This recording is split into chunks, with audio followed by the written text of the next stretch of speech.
Bonjour, bonjour. Alors aujourd'hui, 87e jour sur mon chemin vers Compostelle. Je suis parti de Santa Irene ce matin et je vais pas jusqu'à Santiago. Je m'arrête 4 km 400 avant. Je vais à Monte de Gozo. Nous sommes le lundi 29 septembre.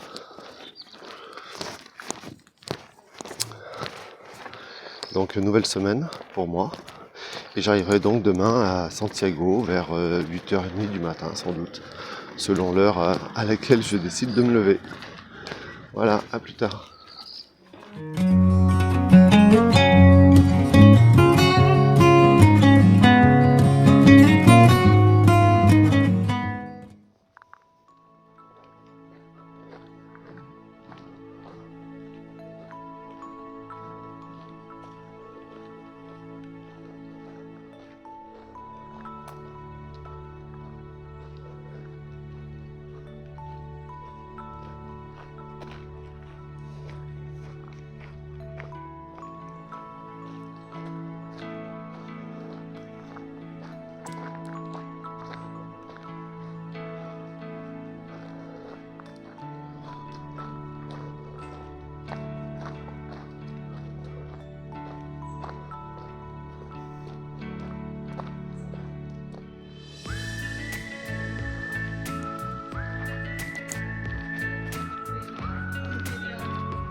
Donc je me rapproche de Santiago.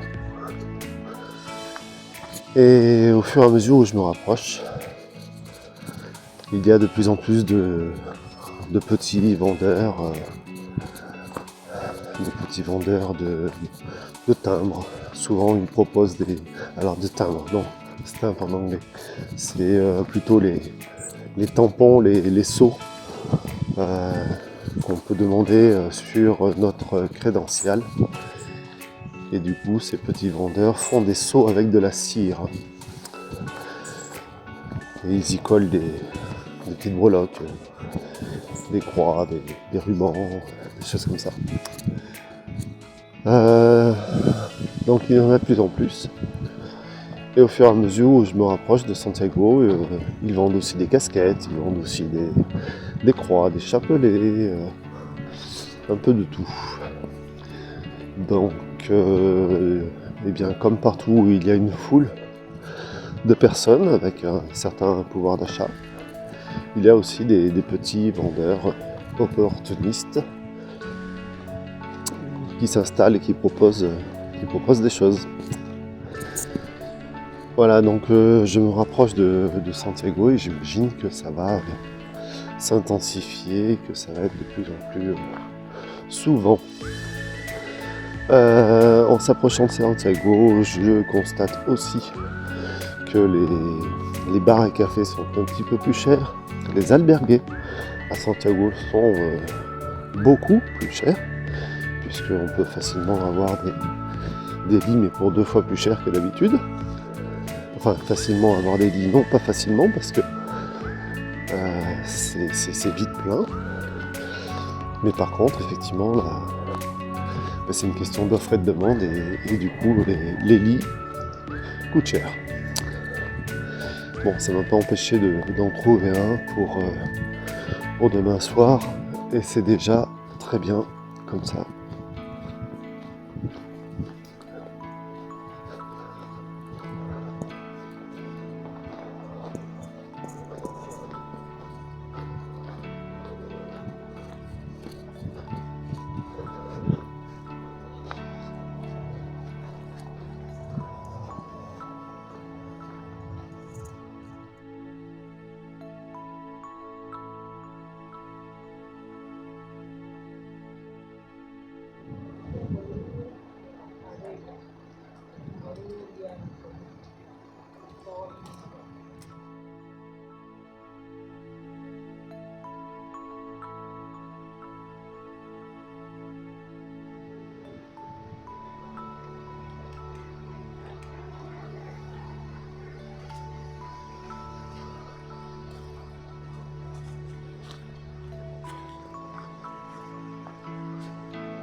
Et voici les fameuses statues des 2 pèlerins montrant la direction de la cathédrale que l'on voit au fond, la cathédrale de Santiago de Compostela.